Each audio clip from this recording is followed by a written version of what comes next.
Thanks, Heather. So why don't you just tell us a little bit about your personal backstory, which is often so helpful to position this conversation for people. Okay.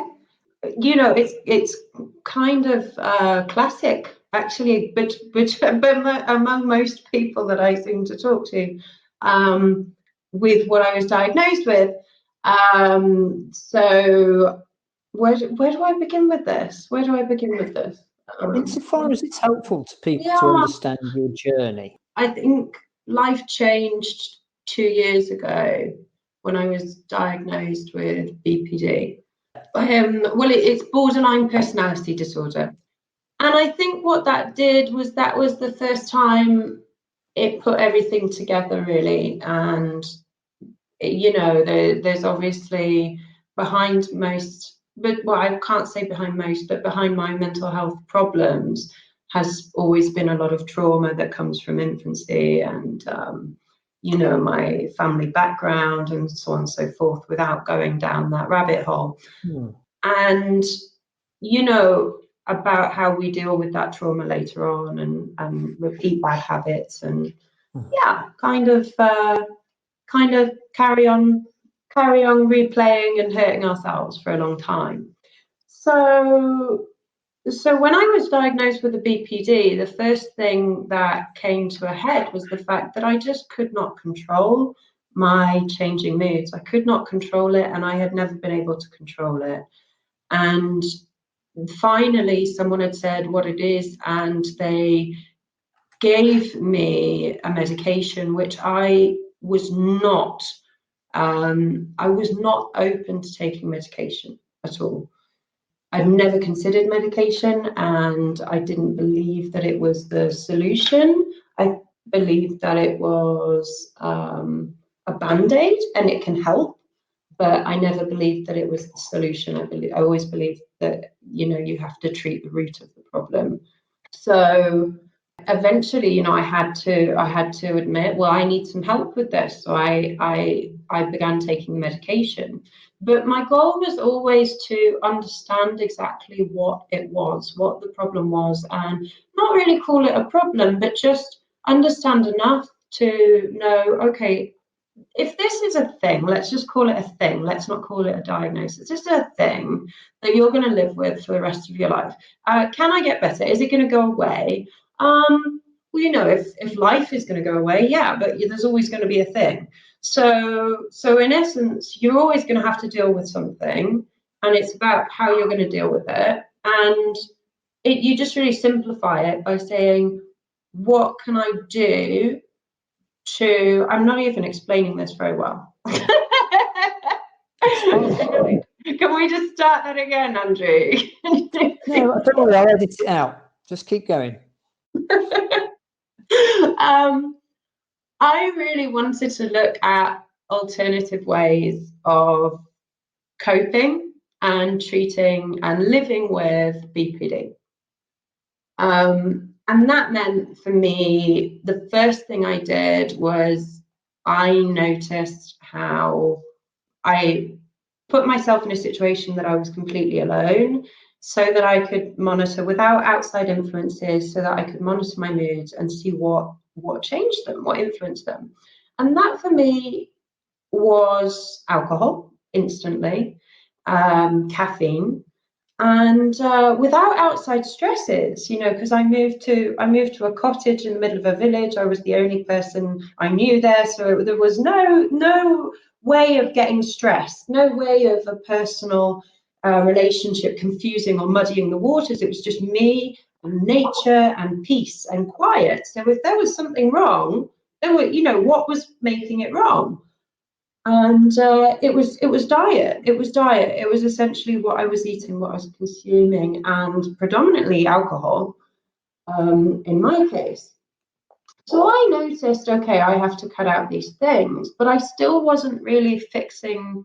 I still really wasn't getting better. It's just that I wasn't being triggered to feel aggressive or to be triggered to feel depressed. So I wasn't being giving myself these stimulants.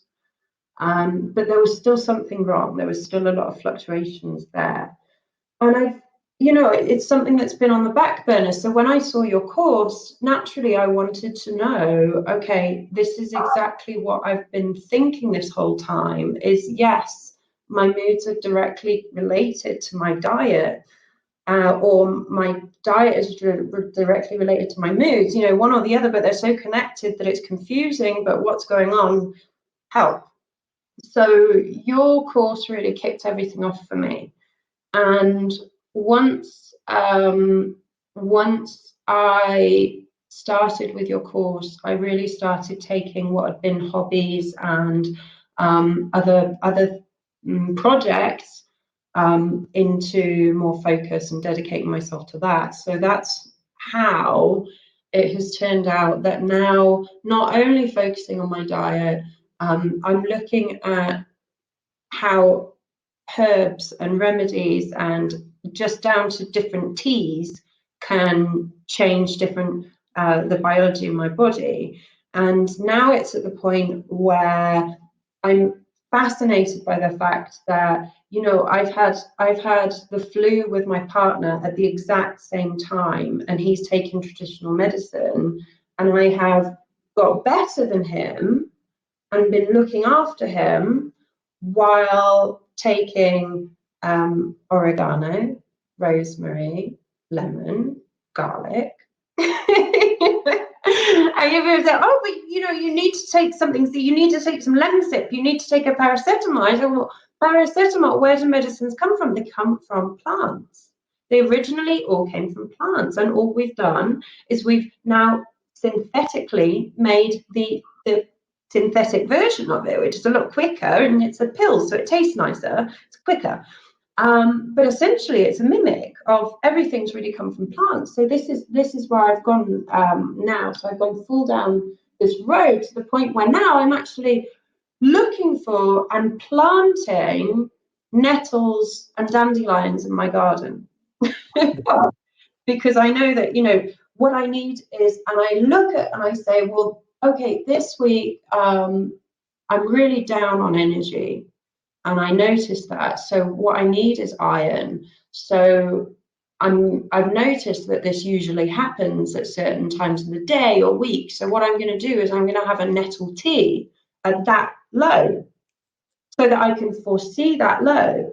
Or for example, I get really anxious before this meeting. So I'm definitely going to have some lemon balm, some melissa before that meeting. And you know, you can just chew it, or you can put it on a salad, or you can make an infusion. It doesn't matter. But lemon balm is so calming, and it calms the nerves. And you know, these are all things that I don't need to go into the science of it, because the evidence is there. So it's absolutely fascinating once you go into this world of how you can literally, food is medicine. And if only we took that more seriously, and if only we applied that, then you really start to see how your health is in your hands, and your health is not in your mind. Your health is in your hands, because everything you do can make or break you.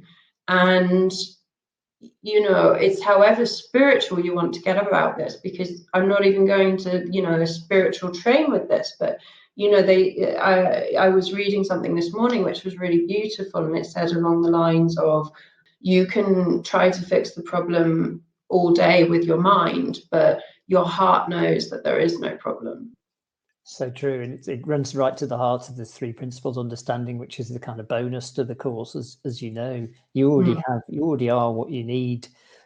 We just cloud that. We get in the way of it. We're born mentally healthy. We learn the wrong strategies.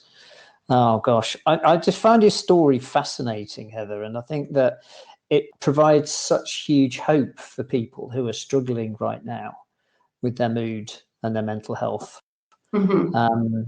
When all that seems to be on offer is a certain type of remedy. And what we're talking about here is a natural approach, mm-hmm, without side effects. And it's fantastic to hear the impact that this has had for you. So how's your life changed in the last couple of years? It's really interesting you should ask that, because Last night I was actually looking through photos of the moment that I arrived in the village to now, and my life has changed, not just inwardly, but outwardly, to the point that you don't recognize the same girl, that people in the same village will say, "Ay, que no te reconocí because I look different." You should just say to people, you live in Spain, which is why you were talking Spanish then. Well, yeah. Sorry, excuse me. Right. But they say, like, I didn't recognize you because you look different. And I think, no, I've always looked this way. But I looked at the photos and I said, wow, I really do. And I noticed that there was kind of a very synthetic look to me before. And I think that when you go down to the bones of happiness, suddenly you strip away all of this unnecessary stuff which isn't helping, which you think is the cure because it's being marketed at you like that. So, it's like, oh, and we can go down this road forever, talking about this one. But I noticed that, wow, I don't bleach my hair anymore, and I'm not wearing lots of makeup and nails and all of these things, but I'm better, I'm healthier, I'm happier, I'm more in shape than I've ever been, and I'm not going to the gym every morning in Lycra. And it's wholesome and it's real, and it's very incredibly authentic. It's just incredibly authentic. I think that the best way to describe the journey is really just going back to your authentic self.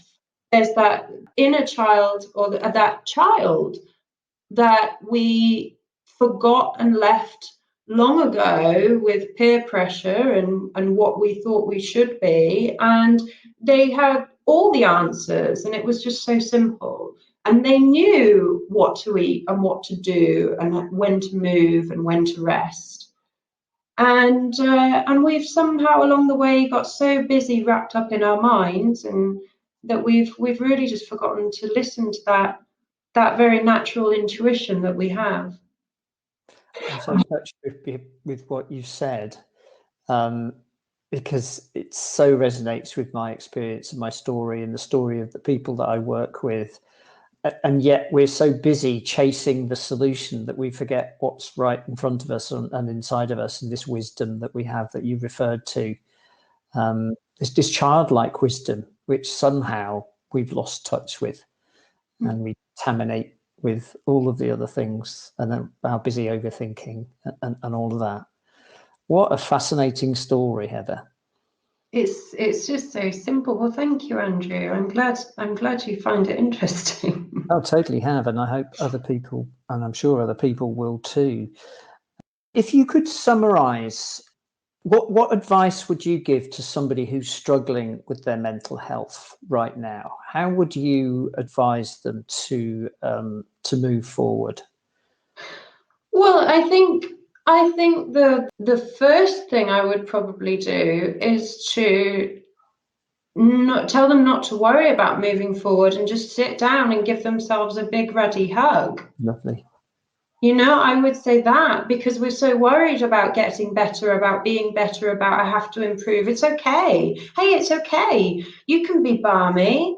You can be a bit poorly. It doesn't matter. You can have one arm, but give yourself a hug. It's been a tough road. And the reason you're struggling now is because you've likely had an even tougher road behind you. So please just sit down and rest and give yourself some love. Because we don't have to go anywhere until you're ready and you're feeling okay. Love that. And I think that's where most of us, the first step is not stepping, is zero. And most of us get stuck at that one because we're so like, okay, what should I do? What should I do? All right, I'll do it.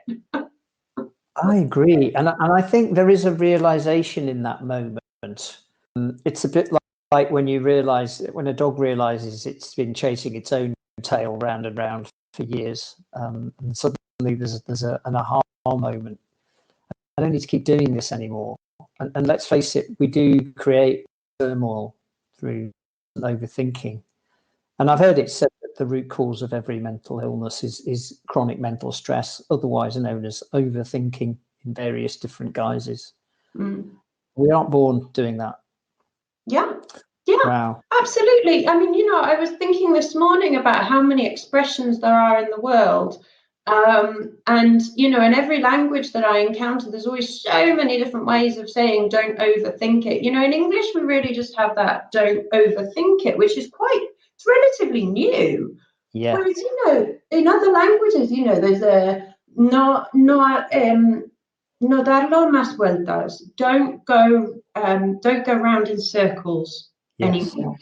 There's another one, don't montar pelis, which is don't start to create movies that don't exist in your head.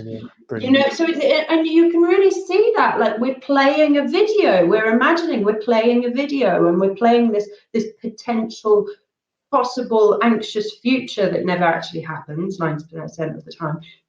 We're just running around with these movie pictures going in our heads all day. It's exhausting. You don't even have to bring the word mental health into it, and just a healthy person is just exhausting themselves without even opening their eyes or getting out of bed. Totally. And when you realize that's what you've been doing, it is profound, isn't it? And there's a shift. And wonderful talking to you, because you've clearly had some major insights around this whole area. And that's what changes us. It's insight, sight from within, which is everything we're talking about. We are that which we seek. And when we have those insights, we no longer have to chase our tail, rerun the movie, whatever metaphor you like, or whichever language you want to apply. Wow, wonderful story. Very, very uplifting and inspiring, Heather. Thank you. My pleasure, Andrew. My pleasure.